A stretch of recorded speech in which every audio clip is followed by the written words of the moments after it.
यह रामगढ़ गांव की एक प्रचलित कथा है।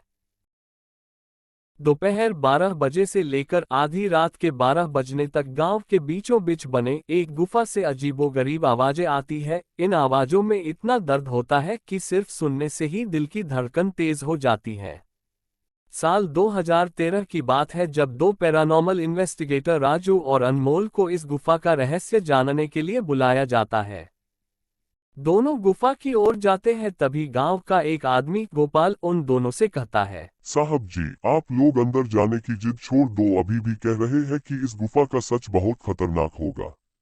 तब राजू कहता है, अरे गोपाल जी, हमारी तो ये ड्यूटी है, हमारा डिपार्टमेंट हमें जो टास्क देता है उसे तो पूरा करना ही है। ये कहते हुए वे दोनों उस गुफा की ओर चल पड़ते हैं और शाम के करीब 5 बजे गुप्त तरीके से दोनों उस भूतिया गुफा के अंदर पहुंचते हैं।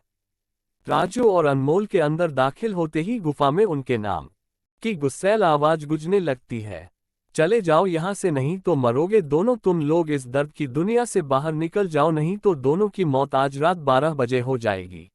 तब अनमोल कहता है, यार राजू, ये गुफा कितनी अजीब है, आज तक ऐसा कोई केस हैंडल नहीं किया जहां बेजुबान गुफा धमकी देती हो। तब राजू उससे कहता है, भूतिया जगह हमेशा अजीब और खतरनाक ही होती है, बस अब सोचना कम कर और टॉर्च की मदद से पिक्चर कलेक्ट कर। अनमोल गुफा की हर तरफ से पिक्चर कलेक्ट करते करते आगे बढ़ने लगता है। अनमोल को तभी बड़े बड़े कदमों की आवाज सुनाई देने लगती है। ये आवाज उसके ठीक बगल से आ रही थी। वो उस कदमों के आवाज का पीछा करते करते गुफा के आखिरी ओर पहुंच जाता है। उसे गुफा के अंत में एक दरवाजा दिखाई देता है। उस दरवाजे पर लिखा था, दूसरी दुनिया का दरवाजा। अनमोल मन ही मन में ये सोच रहा था कि ये दरवाजा कहीं दूसरे दुनिया का तो नहीं। तभी उसे दरवाजे के उस पार से एक आवाज सुनाई देती है, अनमोल बेटा, मैं तुम्हारा दादा हूँ, मेरे पास आ जाओ बेटा। अनमोल सोचता है, बाप रे, ये कैसा दरवाजा है, ये तो मेरे दादाजी की आवाज है। अनमोल को उस दरवाजे के पीछे से उसके दादाजी की आवाज सुनाई दे रही थी। वो सुनकर अनमोल खुश और इमोशनल हो रहा था। इसी इमोशन में वो एक गलती करने जा रहा था। उसने दरवाजा खोलने के लिए हाथ आगे बढ़ाया कि तभी पीछे से राजू की एक चीख पूरी गुफा में गूंजने लगी। राजू की चीख सुनकर अनमोल भागता हुआ पीछे गया। अनमोल राजू के पास पहुंचा। वह बिल्कुल नॉर्मल खड़ा था, जैसे कुछ हुआ ही ना हो। अनमोल राजू से कहता है, राजू, ये कैसा गंदा मजाक है, तुम अभी चीखे क्यों? राजू हल्का मुस्कुराता हुआ चुपचाप खड़ा रहा।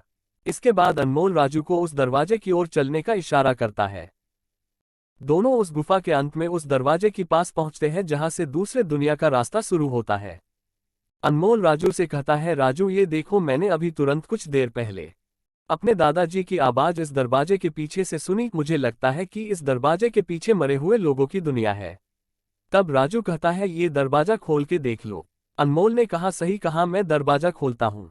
अनमोल दरवाजा खोलने ही वाला था तभी उसकी नज़र राजू के शरीर पर पड़ती है। तो अनमोल राजू से कहता है, यार, जब हम इस गुफा में आए थे तब तुमने नीली शर्ट और सफ़ेद जीन्स पहनी थी और अब तुमने काली शर्ट और लाल जीन्स पहनी है, आखिर तुमने कपड़े कब बदले?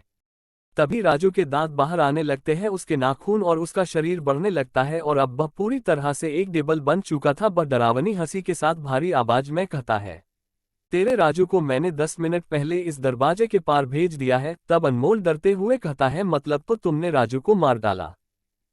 तब डेविल कहता है, तुझे कोई शक है तो इस दरवाजे। अब अनमोल भागने की कोशिश करता है लेकिन सामने वो राक्षस खड़ा था। अब एकमात्र रास्ता वो दरवाजा था। उसने सोचा ये दरवाजा इस गुफा से बाहर जाने का रास्ता है। तब वह दरवाजा खोल देता है। दरवाजे के अंदर अंधेरा था और अंदर से रोने की आवाजें आ रही थी। अनमोल इससे पहले दरवाजे को बंद करता एक लंबा हाथ उस दरवाजे के अंदर से आया और अनमोल को उस दरवाजे में ले गया। इसके बाद गांव वालों ने उस गुफा को बंद कर दिया।